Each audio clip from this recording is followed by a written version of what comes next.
doctorat en sciences politiques à l'UQAM sur la pensée politique d'Antonio Gramsci. Alors, il va nous parler de Gramsci, les intellectuels organiques et la lutte sociale. À vous la parole.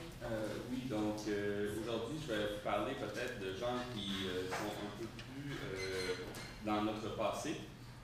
Donc, je vais parler de 4 personnages que vous connaissez sans doute tous. Il s'agit évidemment de Karl Marx, de Georges Sorel, d'Antonio Gramsci, qui va occuper le centre de ma conversation ici, de ma discussion, et de Frantz Fanon. Donc, je vais y aller dans l'ordre historique. Quand je vais parler des 4 auteurs, je vais parler de 4 ouvrages principaux, si on veut un peu quelque sorte des ouvrages clés de chacun de ces auteurs-là. Il s'agit du Manifeste du Parti communiste de Marx, des réflexions sur la violence de Sorel, les cahiers de prison de Gramsci et les denrées de la terre de Fanon. D'abord, j'aimerais remercier les 2 autres panélistes. C'était vraiment intéressant, une façon de voir empiriquement comment on peut appliquer les concepts de Gramsci. Gramsci aurait dit justement peut-être pessimiste de l'intelligence, optimiste de la volonté, là, pour reprendre l'expression qu'il utilisait souvent lui-même. Donc de continuer dans les pratiques, dans la révolte, même si au début, là, empiriquement, lorsqu'on regarde la situation, on peut se dire que les chances de vaincre, les chances de changer les choses semblent impossibles. Si on tient notre bout, les changements sont possibles. Donc ça, c'est quelque chose qui m'a inspiré à étudier justement Gramsci. D'ailleurs, si je n'avais pas retenu ça, probablement je n'aurais pas déposé ma thèse cette année. Donc, pessimiste de l'intelligence, optimiste de la volonté, on finit par toujours terminer. Pourquoi je veux parler de ces penseurs-là? C'est que c'est quand même des phénomènes individuels, mais des phénomènes sociologiques aussi. C'est-à-dire que c'est quand même surprenant, si vous avez lu un livre très intéressant, Le marxisme occidental de Perry Anderson, où il parle justement qu'il y a eu un problème au sein en tout cas, lui, il voit ça comme un problème, mais moi aussi d'ailleurs, au sein du marxisme, de cette séparation des intellectuels, des mouvements sociaux, des mouvements politiques de masse et de leur capacité à comprendre le lien organique entre leur théorisation et les mouvements populaires issus de la base. Donc, et en regardant, il y a une sorte de généalogie. Gramsci était très brillant, mais il n'est pas arrivé, je vais le citer maintenant, à développer sa théorie des intellectuels purement par lui-même en prison parce qu'il n'avait rien à faire. Il avait des précédents intellectuels, dont Sorel, dont Marx. Et un penseur comme Fanon va justement, dans mon opinion, va continuer les réflexions de Gramsci. Donc, pour reprendre, je cite, « En somme, il faut que soit toujours en vigueur le principe selon lequel les idées, les philosophies ne sont pas enfantées par d'autres philosophies, mais qu'elles sont l'expression toujours renouvelée du développement historique. » Donc, au-delà de la paternité des idées d'un philosophe à l'autre, il y a quelque chose dans les changements sociaux aussi qui nourrit la pensée. Ce qui veut dire qu'il n'est pas vrai que le poids des opinions des individus soit exactement équivalent. Les idées et les opinions ne naissent pas spontanément dans le cerveau de chaque individu. Elles ont un centre de formation, d'irradiation, de diffusion, comme vous l'avez très bien démontré. Ça prend du temps. Ce n'est pas des changements qui se font du jour au lendemain. C'est un long processus. On pourrait parler du concept de guerre de position de Gramsci. C'est un groupe d'hommes, il y a un seul individu qui les a élaborés et présentés sous leur forme politique d'actualité, mais éventuellement, d'autres doivent s'emparer de ces idées-là et les faire fleurir, si je peux utiliser cette expression-là. Marx a été justement un prédécesseur au niveau de cette pensée-là, de s'intéresser aux problèmes, Gramsci va revenir souvent là-dessus, de s'intéresser aux problèmes des gens qui sont exploités, qui sont dominés, pour bâtir sa théorisation. D'ailleurs, je trouvais ça très intéressant, votre contribution sur la question du logement, parce que, entre autres, plus tard, Marx va avouer à Engels que ses travaux sur la situation de la classe laborieuse en Angleterre, ses travaux sur la question du logement, qui ont été un des points de départ de sa propre réflexion. Donc, sans les petits coups de Engels, peut-être pas de Capital de Marx. Il faut toujours se rappeler qu'il le dit à un moment donné dans une lettre, tu m'as dirigé dans la bonne direction, d'étudier les bons problèmes. Et ça, en sciences sociales, c'est peut-être quelque chose que Gramsci va reprendre de cette tradition-là. C'est pourquoi on fait des sciences sociales? Est-ce que c'est pour confirmer nos théories? Est-ce que c'est pour faire des beaux modèles? Ou est-ce que c'est pour comprendre des problèmes sociaux des classes, merci, des classes subalternes? Gramsci et Fanon et Marx diraient que c'est plutôt pour la deuxième raison qu'on fait des sciences sociales. Et si les sciences sociales ont encore une utilité, c'est dans cette direction-là. Mais comment est-ce que les intellectuels arrivent à naître? Et j'ai trouvé ça intéressant que justement, Marx donne dans une perspective, dans le manifeste, si on prend le manifeste, une perspective historique de la naissance des intellectuels organiques de la bourgeoisie. Et ensuite, éventuellement, il n'utilise évidemment pas le terme, mais il place l'évolution de la pensée libérale, la pensée dont on a parlé ce matin d'ailleurs, et éventuellement libérale, qui va venir par la suite évidemment, dans son contexte historique. Nous voyons donc je cite, que la bourgeoisie moderne est elle-même un produit d'un long développement, une série de révolutions dans le mode de production, etc. À chaque étape de l'évolution que parcourait la bourgeoisie correspondait à un progrès politique. Justement, la création, on a parlé ce matin de la création des universités, etc., des millionnaires et des milliardaires qui fondent, donc il y a des progrès, si on veut, scientifiques, etc., et qui créent un monde à leur image. Évidemment, Marx, Gramsci et d'autres vont contester cette hégémonie, cette forme hégémonique de culture qui tend à maintenir les riches et les puissants dans leur position sociale. D'ailleurs, éventuellement, Gramsci va se poser, on a tous parlé aujourd'hui et dans les derniers jours, la question de l'État et du sens commun. Et il utilise justement l'expression de sens commun pour parler de la façon dont beaucoup de théoriciens au début du 20e siècle parlaient de l'État. Et je tiens, ça va un peu dans les commentaires de Raznik de mercredi. Donc, concept d'État. On peut démontrer que le concept commun d'État, donc le concept au sens commun d'État, est unilatéral et conduit à des erreurs énormes. En parlant du livre de Daniel Halili, donc les frères Halili qui étaient très célèbres, des intellectuels très célèbres en France, Décadence, le livre Décadence de la liberté. Pour Halili, l'État, c'est l'appareil représentatif. Et il découvre les faits les plus importants de l'histoire française de 1870 à nos jours ne sont pas dus aux initiatives des organismes politiques qui dérivent du suffrage universel, mais à des organismes privés, sociétés capitalistes, états-majors, soit à des grands fonctionnaires inconnus du pays, etc. Mais quel sens donner à cette constatation, sinon que par État, on doit aussi, en plus de l'appareil de gouvernement, parler de l'appareil privé d'hégémonie ou de société civile. Donc aussi de la part, comme vous avez parlé, du rôle du notaire, par exemple, qui vient renforcer un certain ordre hégémonique via la société civile. On peut voir ce genre de situation-là si on se réfère, par exemple, à ce qui s'est passé avec la réunion du G20 à Toronto, où l'État et les intérêts capitalistes se rencontrent sur un lieu pour discuter de comment ils vont réorganiser l'économie mondiale. Et au même endroit se passent des événements politiques de ce qu'on pourrait appeler une sorte d'attraction des classes subalternes à ces endroits-là pour contester. Donc, comme disait Marx déjà, la bourgeoisie crée ses propres problèmes, crée ses propres fossoyeurs, crée ses propres contestataires, et en plus, ils leur disent à quel lieu, à quel endroit ils vont se présenter pour discuter de leurs intérêts. Donc, ça nous donne... mais l'État qui est hégémonie, cuirassé de coalition, trouve des solutions.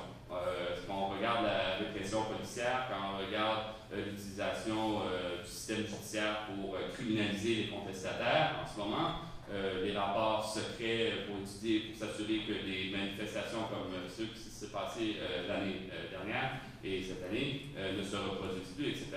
On voit bien que le concept de Gramsci d'État intégral,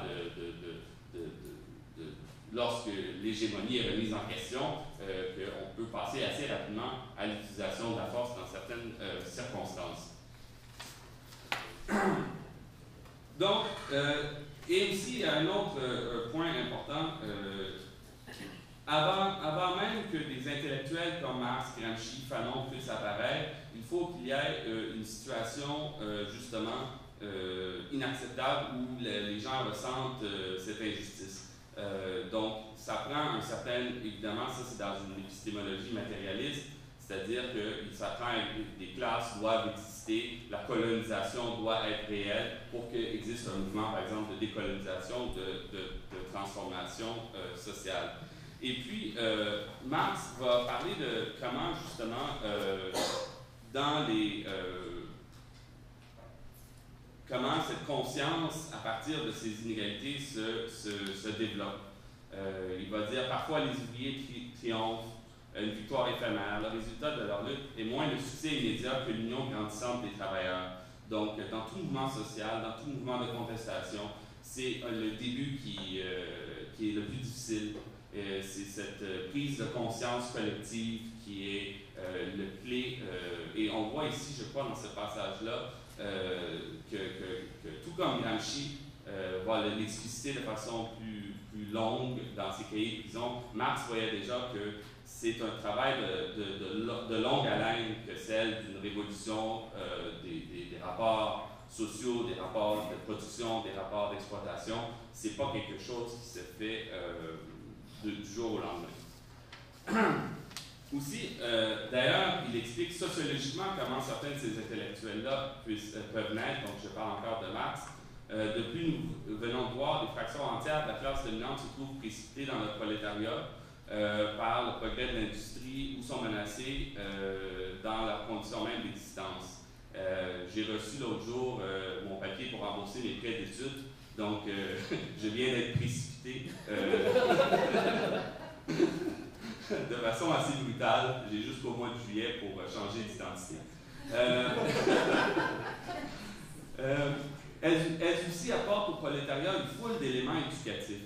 Enfin, au moment où la lutte des classes approche de l'heure décisive, le processus de décomposition inhérent à la classe dominante de la vieille société tout entière prend un caractère si violent et si aigu qu'une petite fraction de la classe dominante s'en détache et se rallie à la classe révolutionnaire. Donc, c'est à ce moment-là que naissent des gens comme Gramsci, c'est à ce moment-là de crise aiguë que naissent des gens comme Frantz Fanon. C'est pas un hasard que des gens qui sont sortis des nus, c'est dans des conditions sociales spécifiques que les intellectuels organiques de certaines classes subalternes naissent et peuvent entrer en lien organique, en lien dialectique avec les masses qu'elles soutiennent. Et d'ailleurs, que faire avec ces connaissances-là qu'on a, que ce soit Marx ou Gramsci? Gramsci, il y a une citation très intéressante ici. Cette position de la politique de Machiavel se retrouve dans la philosophie de la praxis, le terme qu'il utilise parfois pour parler du marxisme. Ici, il faut être anti-machiavélien en développant une théorie et une technique de la politique. Donc, Razmig en parle plus, il connaît mieux le concept que moi. Une technique de la politique qui peuvent servir aux deux camps en lutte. Donc, pas juste à la bourgeoisie et aux classes dominantes, mais qui peut servir une connaissance, une pilule rouge qui peut servir aussi aux classes dominées. Mais donc, on pense qu'elles finiront par servir surtout aux camps qui ne savaient pas. Parce qu'on considère que c'est en lui que réside la force progressive de l'histoire, et on obtient en effet un résultat immédiat, donc avec cette technique-là, briser l'unité basée sur l'idéologie traditionnelle, rupture sans laquelle la force nouvelle ne pourrait pas prendre conscience de sa personnalité propre et indépendante. Donc ça, c'est un travail qui est de longue haleine aussi et qui passe par cette notion de dialogue, d'entrée en contact et vous l'avez bien dit, d'action, de militance dans des mouvements qui permettent éventuellement une connaissance collective de se développer. Maintenant, je vais parler rapidement de Georges Sorel, qui lui était à sa façon intellectuel organique, mais qui se tenait un peu à distance et dont on touche avec des pincettes à cause de son influence qu'il a eue sur des penseurs fascisants. Et en France, par exemple, si vous lisez la préface de Sartre au Damné de la Terre, il ne dit pas des choses très gentilles sur Sorel. Mais demeure néanmoins qu'il y a énormément d'éléments qu'on retrouve chez Sorel qui vont inspirer la pensée de Gramsci. Et il y a de longs passages où Gramsci entre dans un dialogue très sérieux avec Georges Sorel, entre autres sur la question de lorsqu'il développe la notion d'esprit de scission. l'esprit de scission lorsqu'une classe ou un groupe qui est exploité ou dominé découvre sa personnalité indépendante, découvre qu'elle n'a pas à accepter le sens commun des classes dominantes et cherche à produire ses propres valeurs, à produire. Et Gramsci va parler, il parle de l'État intégral, mais il parle aussi de l'historien intégral. L'historien intégral, pour Gramsci, c'est celui qui cherche toujours ces moments d'apparition de l'esprit de scission dans les masses. Et il reconnaît à Sorel la paternité de ce concept. Il reconnaît aussi à Sorel la paternité du concept de bloc historique, même si Sorel n'utilise jamais ce terme en soi. Sauf que si vous lisez attentivement Sorel, vous voyez qu'il dit qu'il faut prendre ces sociétés qu'on étudie, la France, etc., comme un bloc. Donc, il utilise souvent le terme de bloc, mais il n'utilise jamais le terme bloc historique. Mais ce qu'il veut dire par là, c'est que Sorel l'aurait devancé sur la question de ne pas prendre simplement d'un côté la structure économique d'une société, d'un autre côté les superstructures idéologiques, politiques, religieuses, mais de les prendre en bloc pour comprendre la société. Donc, c'est le début des notions de bloc historique. Donc, je recommande quand même, et un autre point important sur le mythe du prince moderne, c'est quand même chez Sorel qu'il va puiser la notion de mythe, le mythe révolutionnaire de la grève prolétarienne et de l'importance de la création d'images dans les changements sociaux. Que serait le printemps érable sans le panda? Que serait... Bon, on rit, mais c'est très sérieux. Le carré rouge, les symboles, les choses qui inspirent les gens. Je vais citer ici Sorel qui va dire « Au cours de mes études, j'avais constaté une chose qui me semblait si simple que je n'avais pas cru bon y insister. Les hommes qui participent aux grands mouvements sociaux se représentent leur action sous forme d'images de bataille, Victoriaville, assurant le triomphe de leur cause. Je proposais de nommer mythe ces constructions dont la connaissance offre tant d'importance pour l'historien. La grève générale des syndicalistes et la révolution catastrophique de Marx sont des mythes. » Évidemment, Gramsci va critiquer Sorel pour être resté un peu trop collé sur les mythes, l'irrationnel, les images. Et il va dire qu'il faut quand même produire un savoir quelque part. Comme vous avez bien expliqué, il faut aller au-delà du mythe, au-delà des images frappantes, fracassantes, parce que c'est effectivement ce que les fascistes vont faire. Ils vont en rester simplement aux images chocs, aux images cultes, et ils ne vont pas aller très loin dans la réflexion, dans la construction d'un savoir pour vraiment changer la société. Ils vont juste masquer derrière des symboles réactionnaires le pouvoir du grand capital en Europe. Donc, et c'est ça le danger de rester trop collé. Donc, le mythe du prince moderne chez Gramsci, c'est d'aller plus loin, c'est de produire que la classe elle-même ou le groupe exploité lui-même produise une vraie connaissance qui va lui permettre de s'émanciper, de créer des formes de société plus égalitaires, plus justes. Donc, ça passe par un travail de connaissance.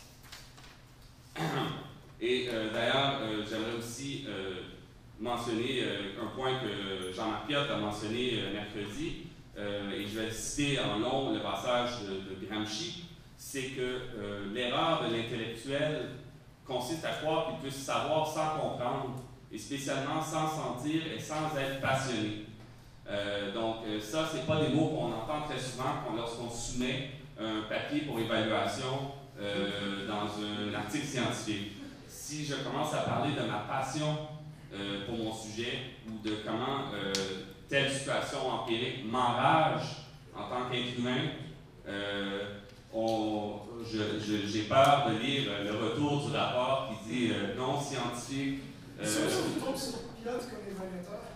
Oui, ouais, ça aide, mais non, il est capable d'être très scientifiquement rigoureux, mais on a le droit, il y a une certaine permission de laisser de temps en temps des passages où on exprime notre passion, où on exprime nos sentiments. D'ailleurs, je veux dire, ça prend du courage. Par exemple, Francis Dupuy-Léry qui parle de lacrymos et de qu'est-ce qui fait pleurer, etc.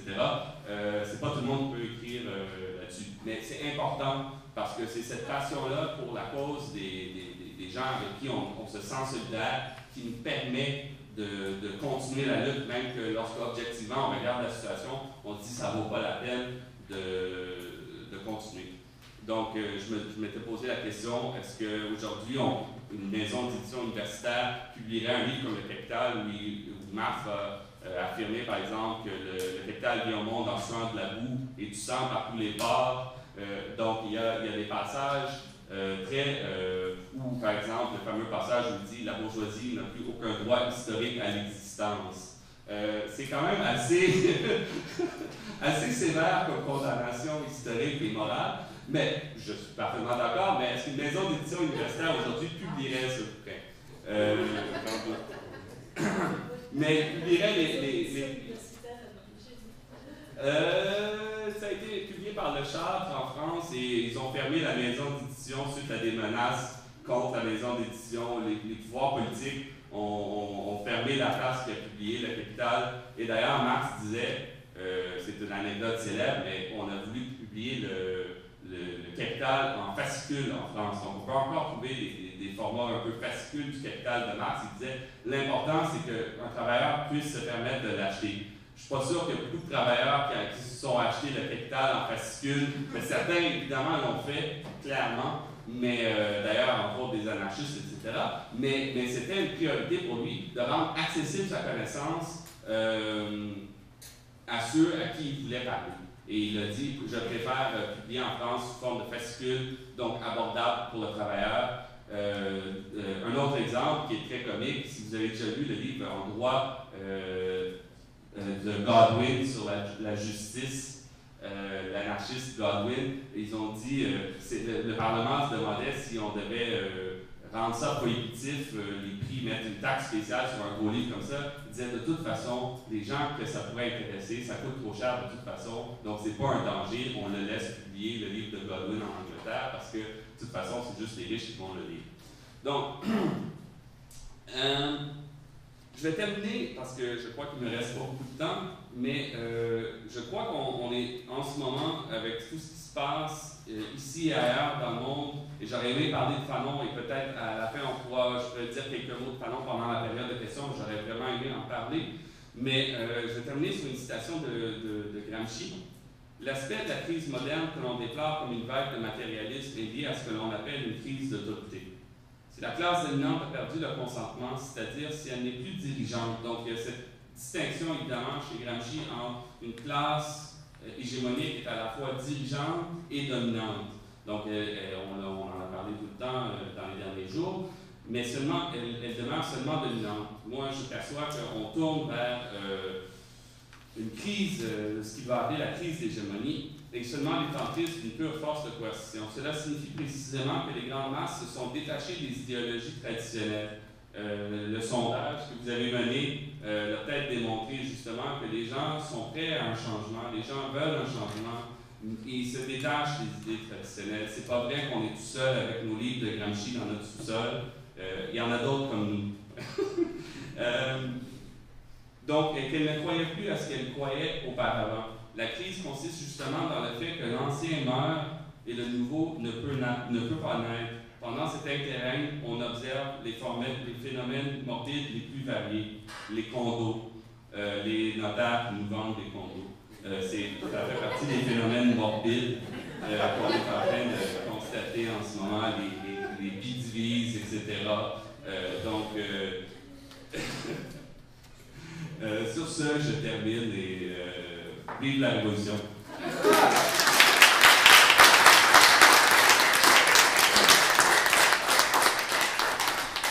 Merci beaucoup, Omer. Je pense qu'il y a une chose très importante que vous avez dite, c'est la passion. Il faut avoir la passion et ne pas avoir peur d'exprimer notre colère à travers nos écrits. Même si on n'a pas d'édition, mais on trouve toujours un éditeur quelque part. On le crée. Il y a des gens dans la salle qui en ont créé. Oui.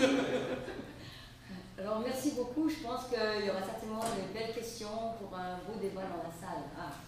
Notre ami Jean-Marc commence. J'ai pas vu qu'il y avait une question. Une question pour chaque personne. Pour Omer, qui m'a posé une question à laquelle je conviens fortement sur la révolution passive chez Gramsci. Je n'ai pas travaillé sur ce concept-là, et j'ai fini par ça. Alors, toi qui, depuis des années, passes les jours et nuits avec Gramsci, tu réponds à la question que tu l'as vicieusement posée. Je tiens à mentionner. Ça, c'est pour les pour Pamela, surtout en partant de Matrix, votre conception du monde, il y a des gens qui sont dans la fausseté, puis il y a des gens qui vont apporter la vérité au peuple qui est ignorant et dans le sens commun. À mon avis, c'est absolument pas Gramsci. Parce que Gramsci dit que la classe ouvrière a le bon sens, qui se révèle surtout dans les périodes de crise où ça se met en mouvement, puis il y a du sens commun. Et le rôle de l'intellectuel, c'est d'apprendre de la classe ouvrière en se mettant en contact avec elle et en développant le bon sens qui est à l'intérieur de ça. Alors, dans Matrix, je ne vois pas de fou sur toi. Et il y a une conception où vous avez la vérité, vous avez des savants, tout ça, vous étudiez, puis oh! Vous allez apporter la vérité au peuple qui va comprendre maintenant qu'il était aliéné depuis toujours. J'ai peur de ça, puis après, vous répondez à ma question. Et vous, je pense que votre exposé est très, très intéressant. Je me demandais si vous avez eu des expériences pratiques de liaison de juristes, parce qu'il y en a qui sont un peu à gauche parmi ces gens-là, de sociologues, et ainsi de suite, avec des gens de milieux populaires pour essayer de dégager effectivement une perspective différente en termes de logement.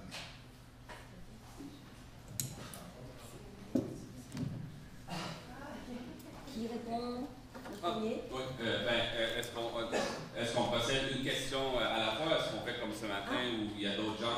Je ne sais pas si Oui, il y a d'autres questions, c'est ça? moi, j'ai pris en note. D'accord. Une autre question, Yann? C'est semi-question, semi-commentaire, je pense. Mais il me semble que il y a deux choses. Je pense qu'il y a le sentiment et puis le travail à faire. Je pense que les deux sont essentiels dans les transformations politiques, c'est-à-dire qu'il faut savoir préserver sa capacité d'indignation, ne pas se résigner à l'injustice d'une certaine façon, mais en même temps, il faut pouvoir, un peu comme c'est une côté de conscience,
siècle, si j'ai bien compris, vous proposez sur le consentement spontané.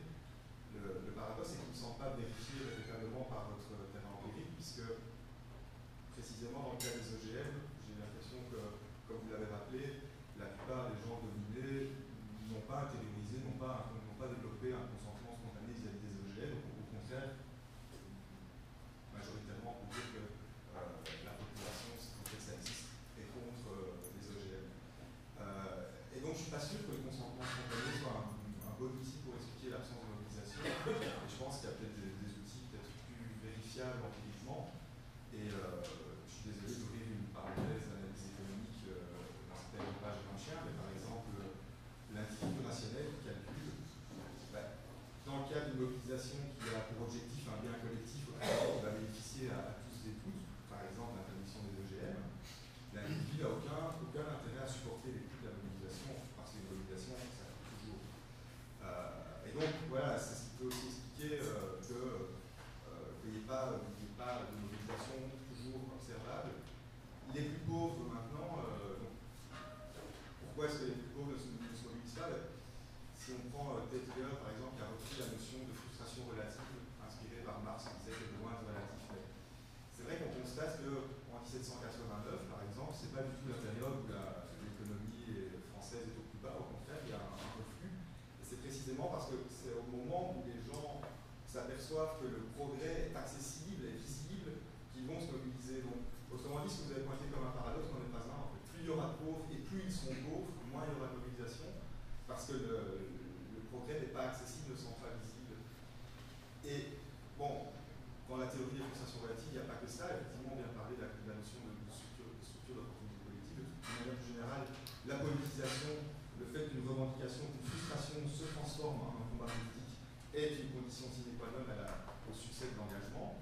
Or, précisément, et c'est peut-être pour faire le lien avec l'analyse gramscienne du droit, on l'a rappelé à 9 heures de journée hier et encore aujourd'hui, le droit va dépolitiser les causes. Et donc, quand vous présentez des succès de mouvements sociaux comme étant des succès, par exemple, un syndicat qui a une belle convention collective, ou il est dans une norme juridique, qui a une procédure qui lui permet d'agir en justice, quand des mouvements écologistes qui font de l'argumentaire sur le droit à la santé, sur le droit à l'intégrité physique, et qui obtiennent des déclarations, des conventions internationales qui obligent à faire ceci-là, en fait, c'est peut-être pas un succès. C'est peut-être une défaite parce que cet outil-là et ces résultats-là ont contribué à la démobilisation de la cause qui, de lors, ne va pas aboutir à une transformation tout à fait radicale de la contestation et de l'objet même de la contestation. Donc finalement, il y avait peut-être, j'étais désolé, encore un peu long, désolé, mais il y a peut-être deux paradoxes dans votre exposé qui commençaient par en pointer un, c'est que moi je pense qu'il n'y a pas de consentement spontané sur les OGM, et par ailleurs, l'absence, la juridicisation de la cause écologique n'est peut-être pas forcément un succès. Moi, un peu pour ajouter au dernier commentaire, c'est plus, c'est moins pour les OGM, c'est plus le côté juridique des brevets. Je sais que sur le vivant en particulier, mettons, pour toutes les recherches scientifiques, exemple sur le cancer, il y a des brevets pour les génomes. Savez-vous s'il y a des possibilités juridiques de contre-brevets je ne sais pas comment expliquer, dans le sens que d'enlever le brevet à une compagnie pour que ce soit plus facilement accessible à d'autres compagnies de faire des recherches sur les génomes.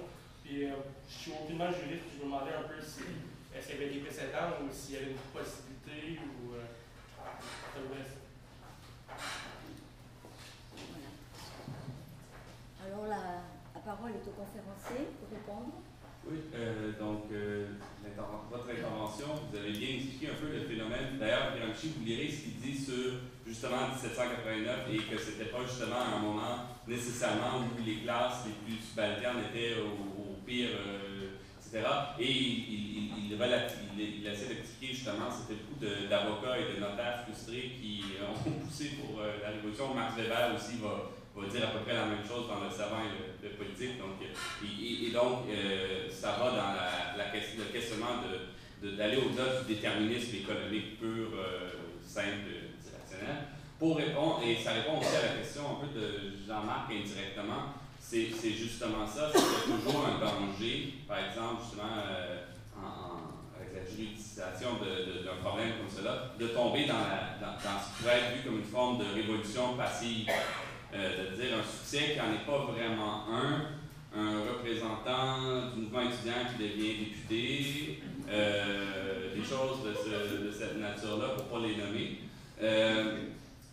qui paraissent être une victoire d'une certaine façon pour certaines personnes, mais qui en réalité ne l'est pas pour la cause à laquelle, et donc Gramsci va parler, par exemple, il va classifier dans la question de la révolution passive, il va classifier ce qu'il appelle le gandhisme. C'est donc, j'admire bien Gandhi, j'aime bien Gandhi, c'est un bon bonhomme, mais il va le classifier comme une forme de révolution passive en disant, et si vous lisez Gandhi, c'est quand même assez surprenant parce que je m'étais posé la question pourquoi Gramsci dit ça. Puis en relisant Gandhi, je me suis rendu compte que Gandhi avertit tout le temps les autorités coloniales, il dit c'est moi ou les marxistes, c'est quoi que vous voulez? Il le dit tout le temps dans ses écrits. Puis il dit c'est moi ou c'est rouge? C'est moi ou c'est la révolution? Donc, vous pouvez partir, on va vous donner certaines de vos choses, on va vous laisser partir, on va créer un État bourgeois, ben pas vraiment, on va être un peu différent d'un nouveau genre, mais ça ne passera pas par une révolution sanglante où on va vous foutre à la porte en tuant des millions de Britanniques, là, qui vont être jugés comme guerre de Vietnam, éventuellement.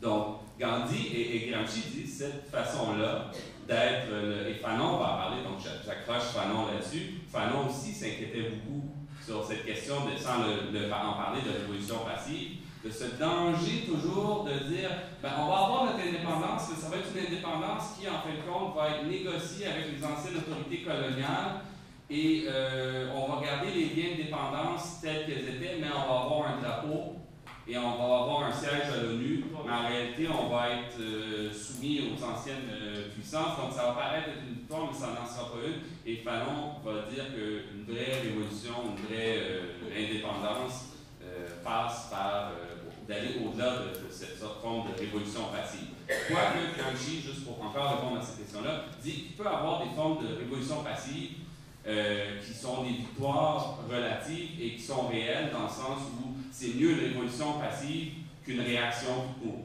Donc, des fois, c'est pas si pire que ça. Il va parler aussi lorsqu'il va parler du césarisme, de la question d'un césarisme progressif et un césarisme régressif. C'est très touché, mais il va dire quand même, césarisme ou le code Napoléon, si on parle du droit, là, c'est un progrès par rapport à Napoléon III, qui est un césarisme régressif, etc., etc. Donc, c'est vraiment dans une perspective historique large. Il va dire, ben attendez, là, donc il s'est peut-être penché un peu sur le code civil québécois, d'une certaine façon, lorsqu'il parle que le code Napoléon a été, d'une certaine façon, un progrès par rapport au système juridique précédent, et donc, d'une certaine façon, même si c'est une révolution passive, il y a quand même du bon là-dedans. Donc, je crois que j'ai couvert le terrain pour ma question. Je réponds, en fait, pour ce qui est de l'expérience plus pratique ou l'idée des comités de liaison, moi personnellement, j'ai été témoin de ces comités-là. Mais oui, il existe des associations de locataires, des comités, il y a le FRAPRU, il y a différents organismes. Mais tantôt, c'est ça, en dînant avec Mme Thomaset, elle me disait qu'elle avait eu une idée d'équipe interdisciplinaire. Fait que je pense que ça aurait pu ressembler à ce que je proposais, mais je ne sais pas. Fait que peut-être, en fait, ce serait peut-être vous qui serez mieux placé pour répondre à la question. Moi, j'en connais pas, honnêtement. Oui. Pour répondre à la question de Jean-Marc, dans les comités logement ou au RECLAC, il y a des gens qui ont des formations universitaires en sociologie, en Sciences Po, il y a des juristes aussi. Donc, il y a déjà un milieu qui favorise une réflexion interdisciplinaire sur la question du logement. Mais il n'y a rien de constitué de manière officielle. Mais dans la pratique, il y en a.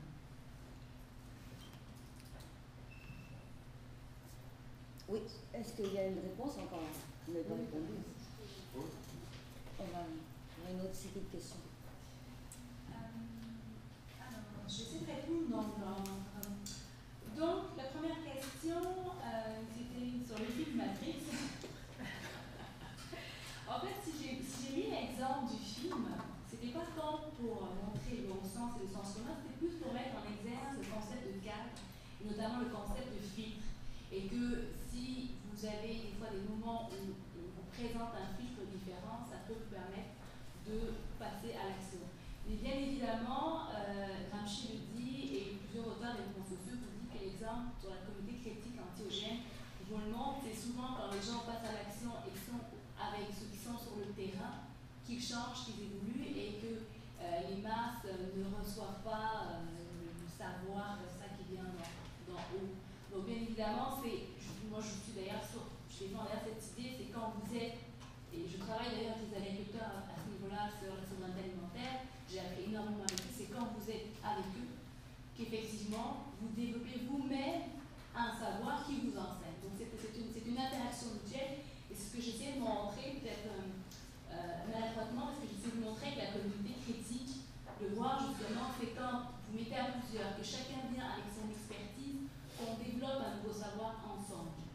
Et non pas que le savoir vient en haut. Moi, je suis plus que la mouvance Gramscienne, que le savoir vient de cette interaction. Maintenant, il y a une deuxième question sur, je crois que c'était sur les structures des opportunités politiques et la fissure du sens commun. Effectivement, et je pense que la communauté critique anti-OGM nous l'a bien montré, ils sont restés près de 20 ans à contester, à porter ce mouvement avec peu de soutien financier. Et ça a commencé à prendre vers les années 95. Ça a commencé à partir du moment où la menace a été réelle, où on a eu notamment les accords de l'OMC, l'accord sur les droits de la propriété intellectuelle relatif au commerce, l'accord APIC, qui a étendu le brevet au reste du monde, c'est ce qu'attendaient les compagnies multinationales pour exporter les OGM. Là, les gens ont commencé à voir qu'il y avait une menace actuelle, et effectivement, des fois, on remarque que vous avez beau contester, des fois, ce n'est pas le bon moment. On ne sait pas pourquoi, il y a un moment où on dirait que les portes de l'histoire s'ouvrent. Et les sociologues des mouvements sociaux vous expliquent souvent que c'est par le concept que vous avez dit, Mme Lambeau, le concept de structure d'opportunité politique. Et notamment, j'aime bien la définition de Sidney Tarot qui vous explique que souvent, la structure d'opportunité politique a des éléments variables. Par exemple, si vous avez des alliés institutionnels, si vous avez, je ne sais pas moi, des médias qui viennent vous soutenir, si l'élite est divisée, ça permet d'amplifier la structure des opportunités politiques. Si vous êtes dans un temps de crise ou un temps d'élection, donc vous avez un certain nombre de variables qui font que ça joue sur les opportunités politiques, et c'est justement à ces moments-là qu'il faut introduire les mouvements ou que des groupes utilisent vos idées. Mais d'où l'importance d'avoir justement ce travail qui est déjà fait. Et je parlais d'ailleurs avec l'un des dirigeants d'un mouvement social chez nous en Guadeloupe, le mouvement AKP, il y a un âge de profitation, et je parlais avec l'un des porte-parole de ce mouvement, et de Botac, qui m'expliquait le mouvement a pris en 2009, ça a bien fonctionné, et là il y a eu comme une accalmie. Mais ils continuent leur travail. Ils m'expliquaient, on continue parce qu'on connaît notre peuple. On ne sait pas quand, mais à un moment ça va prendre. Donc il faut continuer ce travail de critique, ce travail d'éducation, ce travail de pédagogie. Et justement, quand la contestation est là, au moins, eh bien, les idées peuvent émerger. Ensuite, il y avait une autre question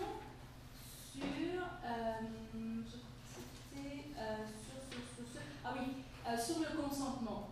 Et le consentement spontané. Et vous m'avez dit, je crois, que les gens sont contre les OGM. Mais quand ça s'est fait, quand les OGM sont apparus, la plupart des gens ignoraient qu'on faisait des OGM. On mangeait sans savoir que c'était des OGM. Ça s'était fait en catimini. Et pourquoi? Grâce à la théorie de l'équivalence substantielle. C'est qu'on sait qu'une tomate OGM, c'est exactement la même chose qu'une tomate normale. Donc il n'y a pas besoin d'étiqueter, il n'y a pas besoin de déclarer, il n'y a pas besoin d'avertir la population. Donc les gens mangeaient des OGM sans savoir, notamment aux États-Unis.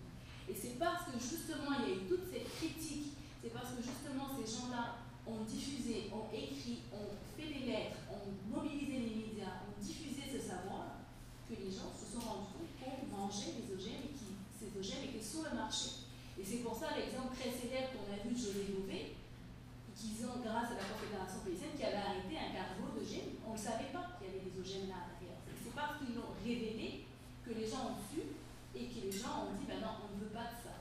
Donc, effectivement, là, il n'y a pas forcément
commun pour que tout le monde puisse avoir accès. Et de se dire, de faire signer des engagements à ce que vous ne demanderez pas un droit de propriété sur cette semence-là. Et c'est d'ailleurs ça qui a inspiré le traité de la FAO, qui a mis ensemble un accès aux ressources génétiques. Vous pouvez avoir accès à la ressource génétique, mais vous ne pouvez pas demander un droit de propriété. Et vous avez également, même dans le droit de la propriété intellectuelle, vous pouvez avoir des exceptions pour la recherche et vous pouvez étendre ces exceptions tout dépend en fait de votre gouvernement, parce que normalement c'est un droit national. Donc il y a des gouvernements qui étaient plus permissifs à ce niveau-là, mais les choses sont en train de changer parce que à l'OMC vous avez un accord international qui impose aux États d'avoir des standards minimums pour la propriété intellectuelle, d'où la contestation aussi, parce que ce qu'on nous empêche avec la propriété intellectuelle, c'est de faire ce que les humains ont toujours fait, c'est l'imitation. Et on criminalise l'imitation, on criminalise la copie. Et ça va très loin parce qu'il y a des gens, notamment dans le monde agricole, qui vont en prison tout simplement parce qu'ils ont replanté leurs semences. C'est un acte que le droit requalifie de criminel alors que c'est une pratique agricole. Et ça devient un acte criminel, c'est requalifié en piraterie. D'où l'importance de la contestation à ce niveau-là. Merci beaucoup. Alors, encore des questions? Je poursuis dans ce débat-là que j'attendais avec impatience parce que vraiment là, c'est la fin, on est à l'heure des conclusions, puis ben, là on se dit qu'il faut passer à l'action, qu'est-ce qu'on fait? Et, en fait, je pense qu'on vient de frapper ce qui, selon moi, est le plus grand paradoxe chez Gramsci, que j'ai encore la misère à comprendre moi-même. Je partirais d'une citation que j'aime parce qu'elle me fait vraiment réfléchir beaucoup. C'est une citation de Helder Camara, brésilien, théologien de la libération, qui disait lorsque je donne à manger à un pauvre, on me traite de saint. Lorsque je demande pourquoi il est pauvre, on me traite de communiste. Bon. Premièrement, ce que je trouve intéressant, c'est que le communisme, dans sa citation, a une connotation péjorative. Là. Déjà, c'est intéressant. Peut-être parce qu'il était gandhiste lui-même, peut-être. Mais l'idée, c'est quand même que c'est lui qui pose la question. Helder Camara, qui est un prêtre, qui fait vœu de contrition et de pauvreté, et bon, voilà, mais c'est quand même lui qui pose la question pour les pauvres. Et moi, c'est la question que je vous pose à vous. Vous avez tous et toutes abordé cette idée-là dans vos présentations, mais je veux savoir vraiment ce que vous en pensez. Qui pose la question à la base? Selon Gramsci, l'intellectuel organique doit se tenir si près de la classe, qui représente si près des membres de cette classe-là, que les contradictions de leur existence, leur mal de vivre, va devenir sa propre existence à lui, même s'il n'est pas issu de cette classe-là directement. Et c'est de là que sa réflexion va partir. Donc, ce n'est pas une imposition top-down, comme on dit, c'est vraiment une induction, une espèce d'indignation qui viendrait là, justement de ce lien organique là, très très fort. Mais l'idée est quand même qu'on met ça en opposition avec l'hégémonie de consentement actif dans lequel les gens sont aliénés et ont intériorisé ce système-là. Et moi, je trouve que ça, c'est vraiment le paradoxe. C'est l'œuf ou la poule. D'où ça part? Est-ce que c'est l'intellectuel qui, en sentant que les gens, vivaient un malaise qu'ils ne comprenaient pas, va leur faire comprendre qu'ils vivent un malaise? Peut-être qu'il n'y en a pas de malaise à la base. Peut-être que c'est tout subjectif, puis que finalement, ben oui, les prédits, c'est bien pour les militants, je ne sais pas. J'ai vraiment la misère à comprendre, moi, d'où, quelle est l'étincelle de départ. Est-ce que c'est l'intellectuel qui fait comprendre aux gens qu'il y a un malaise qu'ils ne comprenaient pas, ou est-ce que c'est les gens qui, en vivant, tout simplement, vont faire comprendre à l'intellectuel qu'il y a un malaise? Vous voyez où je veux en venir? C'est que c'est la critique un peu que Julien aussi a adressée, c'est l'idée que non, les ULM, c'est peut-être pas un problème. Alors, c'est ça la question que je me pose, et on a vécu ça durant le printemps érable aussi, c'était la même question.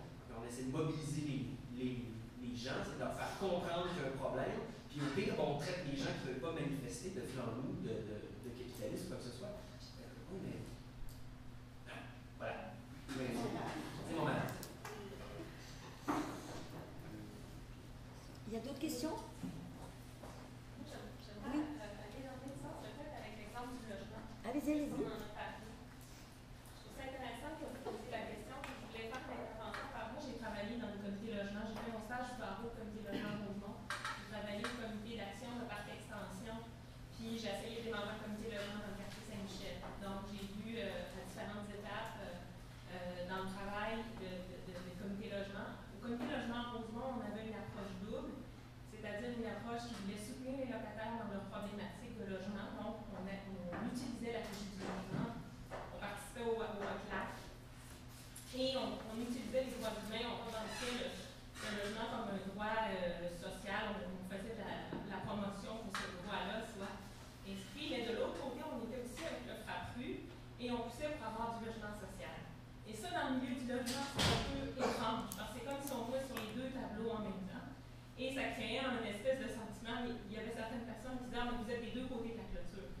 Vous êtes à la fois participant du système et vous contestez le système.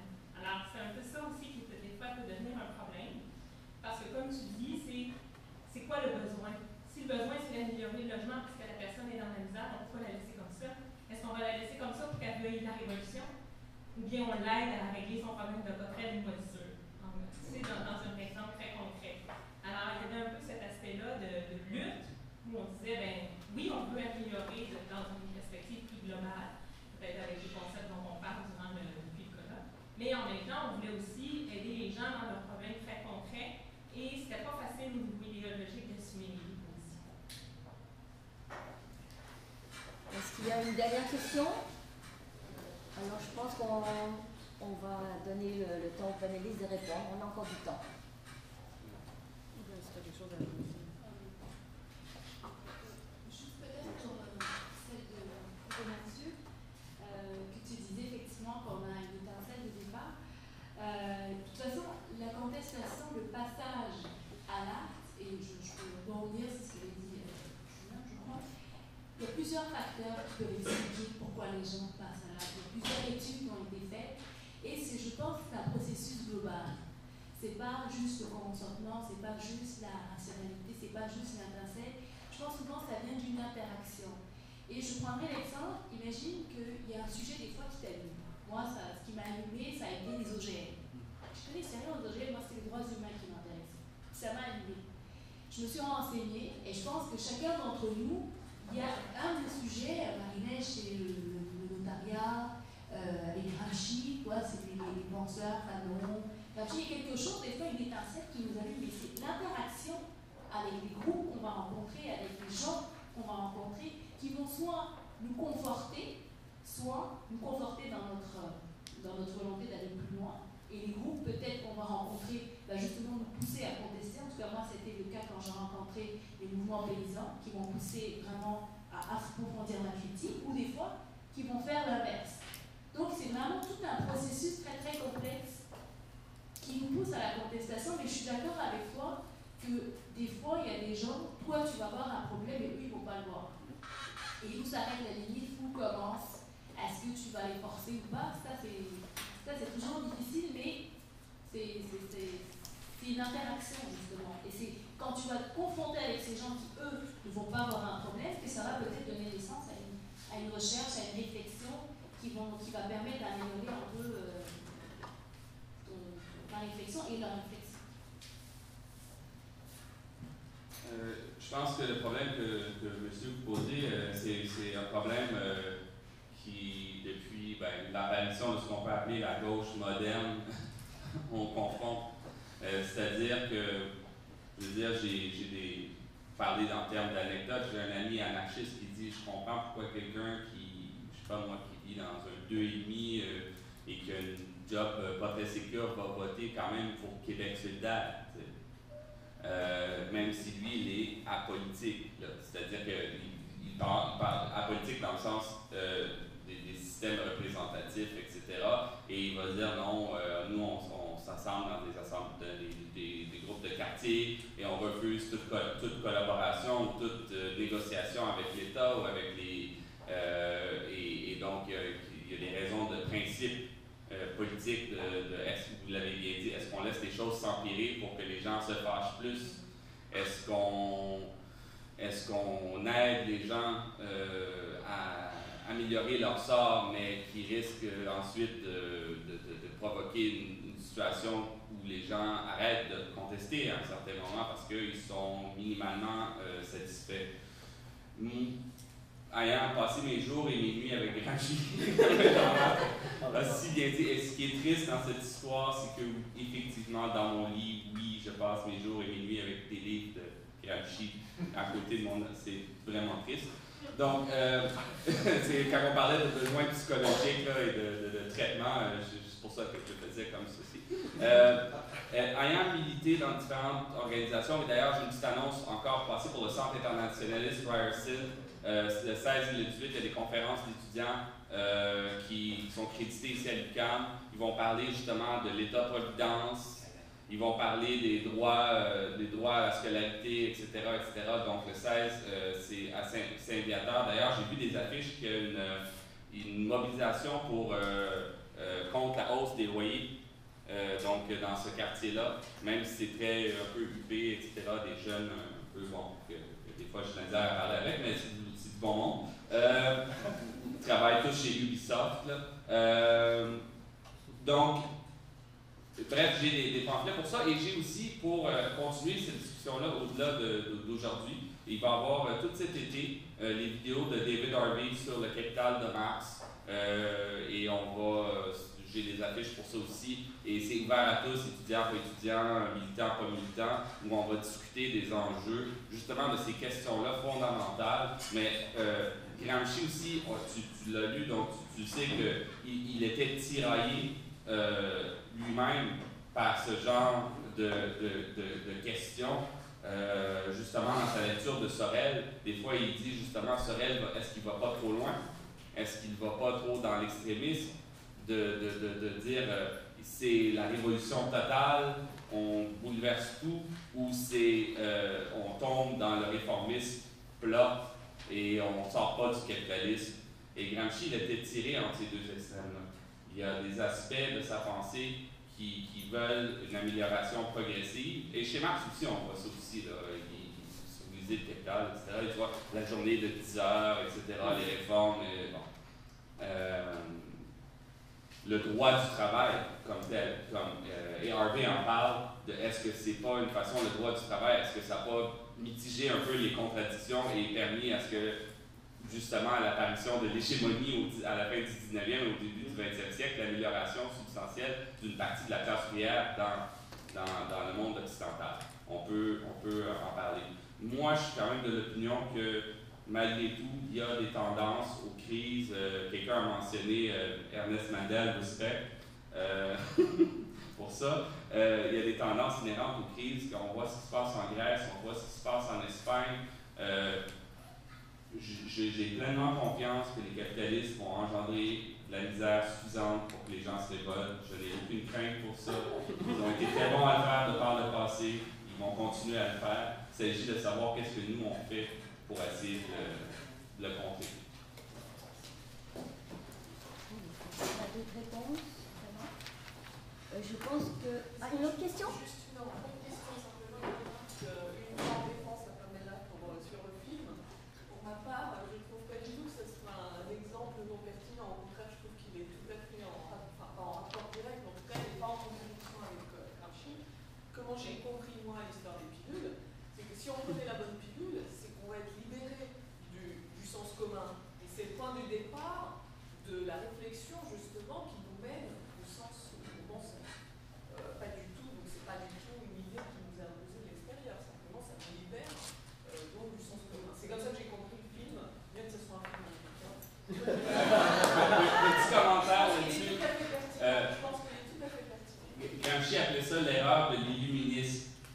L'erreur de l'illuminisme. Non, mais il disait que c'était pas bon. Il disait qu'un gars qui arrive, il disait c'est la philosophie des Lumières, d'arriver avec la vérité dans une pilule, là, puis de dire au monde, de choisir, oui, t'es libre de choisir la pilule que tu veux, mais c'est que quelqu'un vient te montrer, regarde, j'ai une pilule magique avec toutes les solutions de la société. Non, la pilule est univers du sens commun, mais la pilule, c'est le point de départ de la réflexion qui nous mène à un bon sens. En fait, elle ne contient pas la vérité. Mais elle donne la possibilité de réfléchir. C'est qui l'offre la pilule? C'est un être réel qui possède la pilule.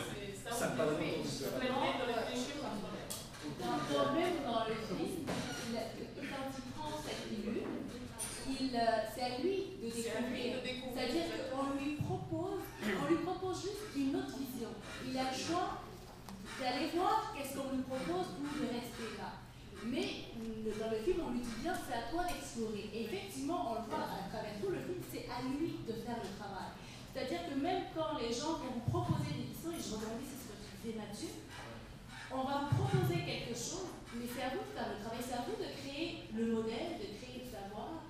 Tu vois, c'est pas simplement juste une imposition qu'on fait, c'est à toi aussi d'agir et de découvrir en fait. Et c'est à travers l'échange et quand on te montre une autre vision que des fois tu te révèles et que tu te transformes.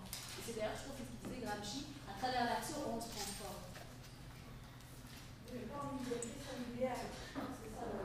Oui, le film quand même montré qu'il n'y a plus une vérité et c'est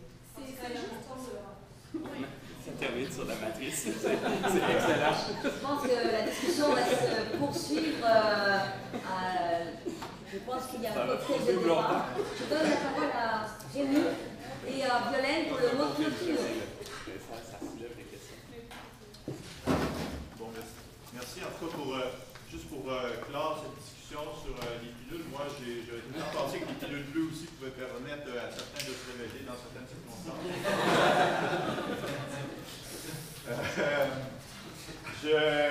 Bon, sur une note un peu plus sérieuse, évidemment, au nom du CEDIM, je voudrais remercier, évidemment, Violaine va faire la même chose tantôt, j'imagine, au nom du CRDP. Mais au nom du CEDIM, je voudrais remercier l'assistance, donc tous ceux et celles qui se sont déplacés.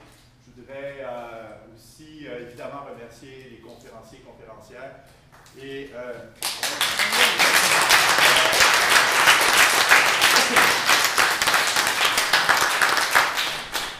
je voudrais dire un mot particulier sur les conférenciers, conférencières et étudiants et étudiantes.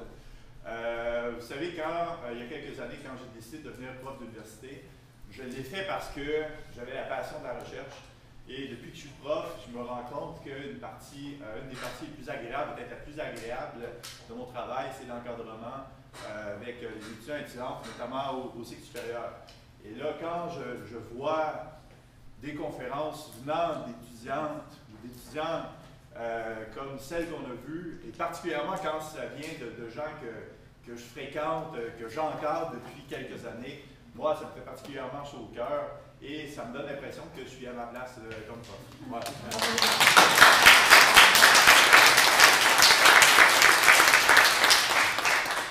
Ensuite, évidemment, je remercie encore une fois Violaine. J'espère que ce n'est pas la dernière fois qu'on collabore.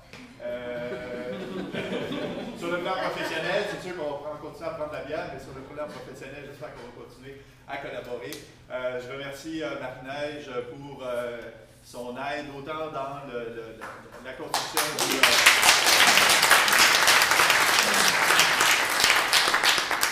du projet qu'au coup de main logistique aujourd'hui. Et évidemment, Mia Laberge, en fait, il y a quelques années,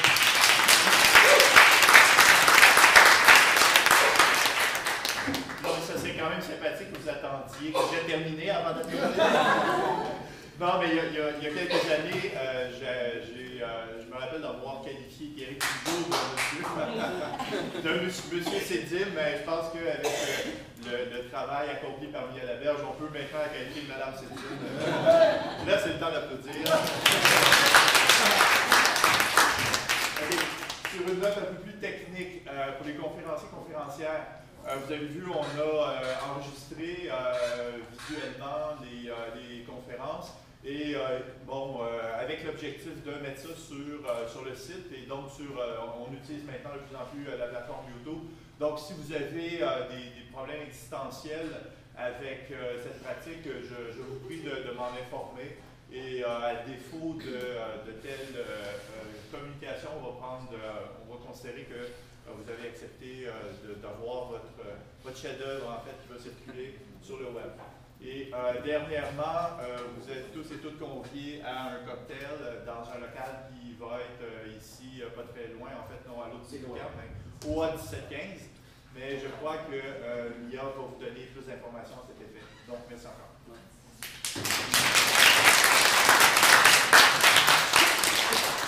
J'ajouterai des remerciements complémentaires. Rémi, tu m'as devancé parce que j'avoue que je suis assez émue. Je veux faire une félicitation particulière à Marie-Neige Lapénière, dont c'est la première organisation en tant qu'universitaire. Et j'ai le plaisir de la diriger. J'aime voir à quel point. Alors, bravo Marie-Neige. C'est bon d'être professeur dans ces moments. Oui, vraiment. À partir de là, je voudrais remercier tous nos présentateurs, tout particulièrement ceux qui nous viennent de loin. Il y en a qui viennent de très loin. Je suis impressionnée. Peut-être bon. Et je voudrais aussi féliciter tous les chercheurs aux études supérieures. Beaucoup d'aplomb. Je sais que c'est stressant souvent quand on est aux études supérieures. travailleurs. Merci d'avoir fait cet effort de nous joindre à nous. On a appris grâce à vous. Et je voudrais remercier tout spécialement Claude Thomaset qui a accepté de remplacer à pied levé Jean-Guy Bellé. Alors, je me félicite de la présence de Claude, qui fait partie de la mémoire et des fondateurs des sciences juridiques de l'UQAM. On lui doit beaucoup à Claude Thomaset. Je lui dois beaucoup. Merci. Un merci spécial à Rémi, un travailleur épouvantable, acharné.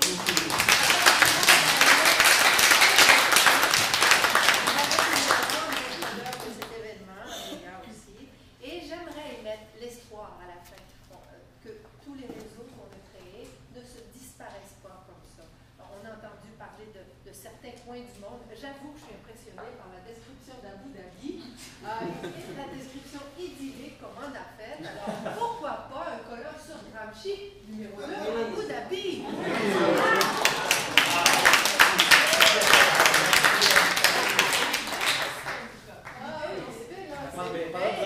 Et à Saint-Sac.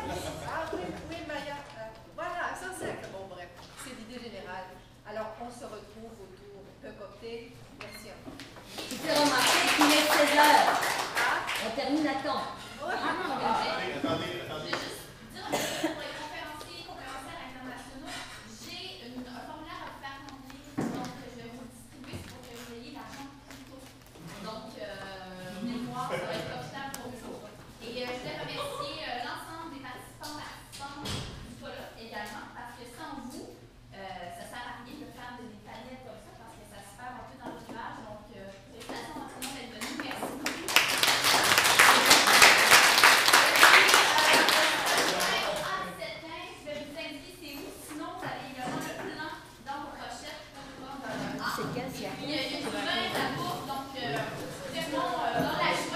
Et j'ai les affiches pour l'activité au CIRFA. Donc, pour ceux qui veulent des affiches avec des informations, vous pouvez venir me voir. Oui,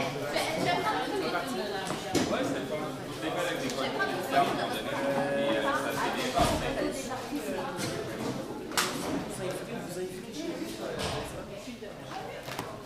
Vous êtes toujours bien au CIRFA.